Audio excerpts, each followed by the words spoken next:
Another sunny day, another beach, another touristic spot. Time to go to Balos.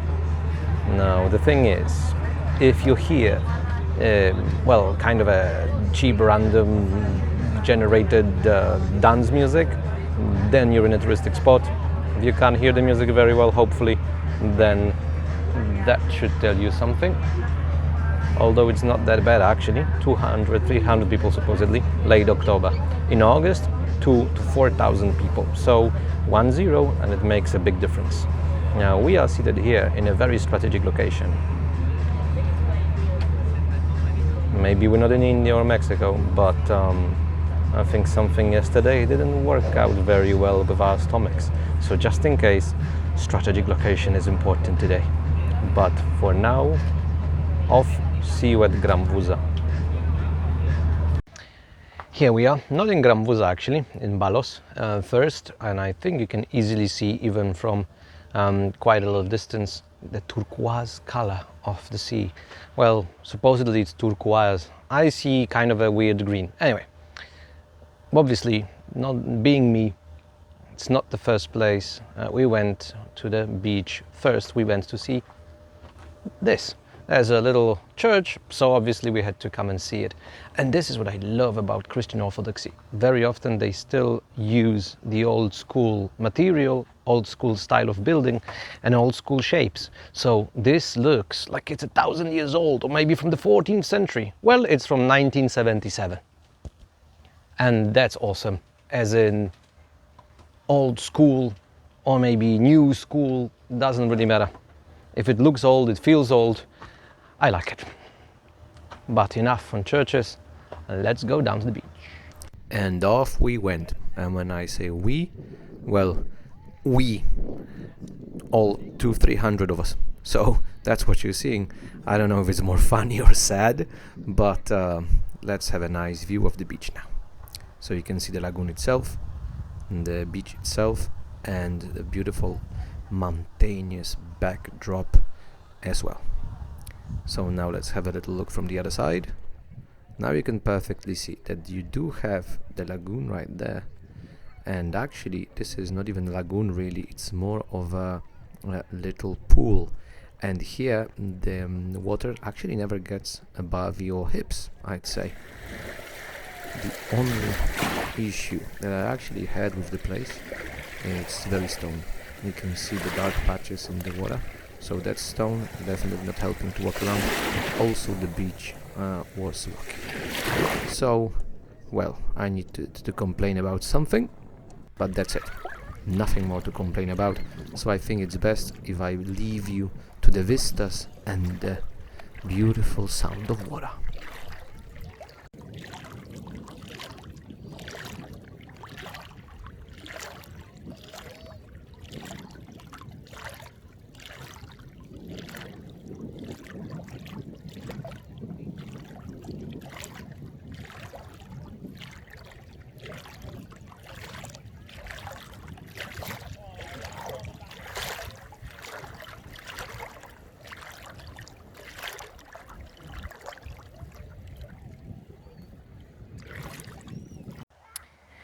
Here, another of the philosophical beach runs. Now the thing is, behind me roughly a kilometer of a walk uphill as a parking. Now you can come here by boat, you can also come here by car. The problem is it's roughly a 12-kilometer dirt road. So for example, our Zorba wouldn't make it. Maybe yes, but it's basically a 4x4 kind of dirt road. So when I was checking on the internet the options about Balos and so on, sometimes I would read those commentaries that, oh no, do not take the ferry, it's super touristic and it's blah blah blah and so on and so forth. Come here by car, it's much more adventurous, and that's how the real adventurers, travelers do it. Right? Alright, cool. Now, sounds good. But then, again, when you come on a ferry, for example, today we were roughly 400 people, when they all spill out of the ferry, it looks kind of terrible, true enough. But it's 10-15 minutes, everybody's out, end of story. Now behind me, I think you can roughly see a path leading to the parking lot. and there's a constant flow of people. I mean, some people go up and down just because they want to take a nice panoramic photo, but I'm pretty sure most of them have actually come here by car. So how many cars are up there? I'm pretty sure the parking lot is full. I'm not gonna go there because it's a bit too much of a walking. Anyway, I'm pretty sure the parking lot is full, and people just leave cars already like a kilometer before that. Every single car is petrol. And if it's a 4x4 dirt road, how many of those monsters are there? How much do they burn? And it's not very economical either. It's €2 per liter of petrol here. So is it really about, you know, saving the planet and all of those? Is it really about the adventurous spirit? Or is it maybe some kind of weird moral superiority? I am a traveler and not a tourist. Well, if you feel good about it, fantastic. But is it really, really better?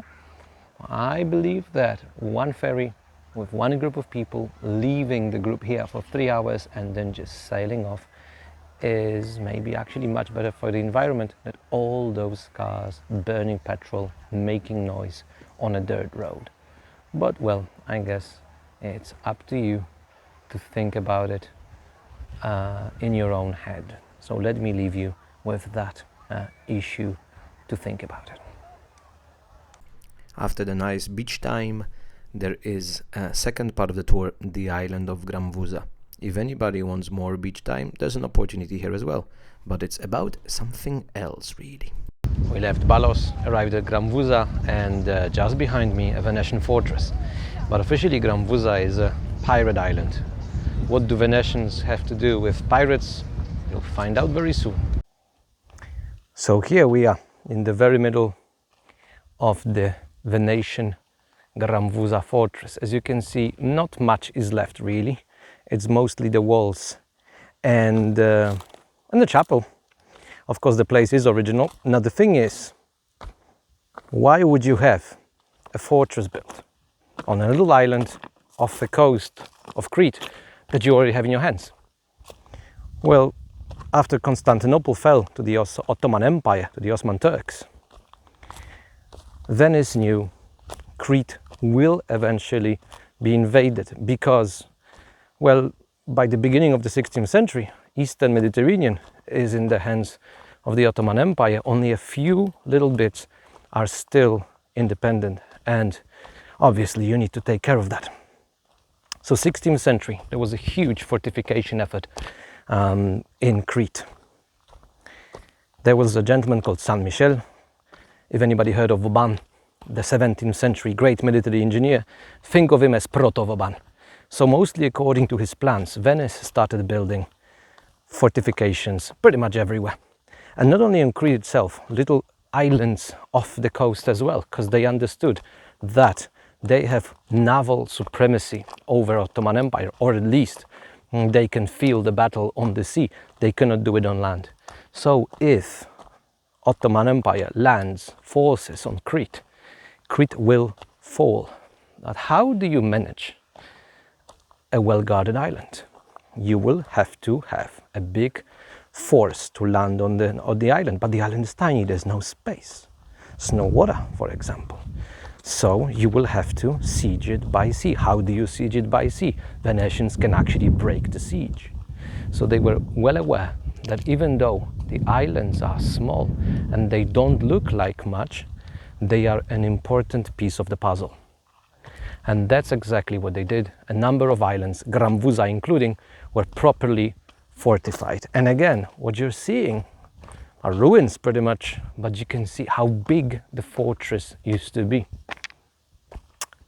Now, this was, by the way, a great idea, because 17th century, there is a war for Crete. It takes 20 years, and Ottoman Empire basically won. Crete is taken over by the Turks, with a couple of exceptions. This island is still Venetian. So, of course, that is a victory for the Ottoman Empire, but it's important for Venice also to keep a number of islands, because, well, then it looks a bit better in the peace treaty. But Venice lived off trade, So even though you have those small islands in your hands, you can still control trade in Eastern Mediterranean, at least to a certain extent. And that was already vital for Venice.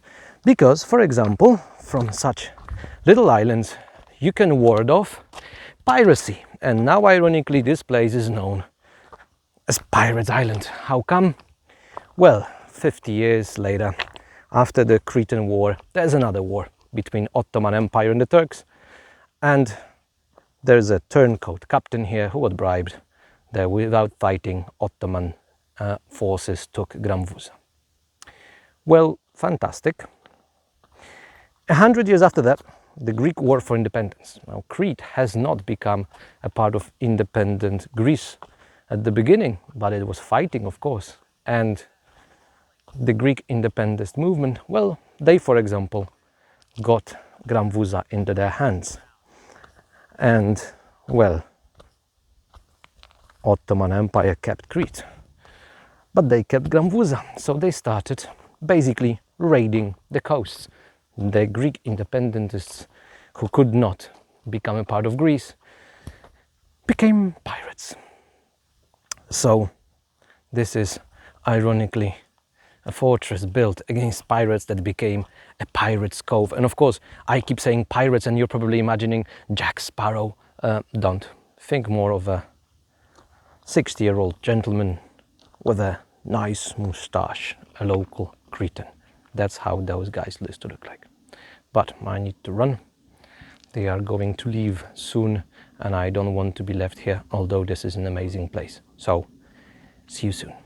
So slowly another beautiful day, a bit of relaxing, a bit of history was drawing to an end.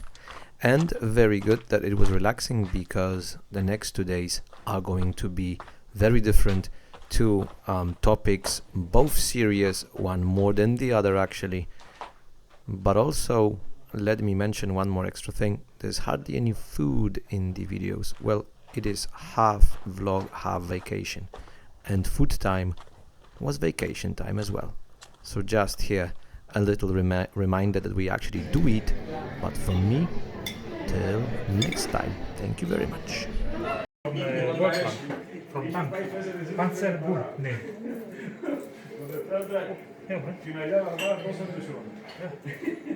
Yeah,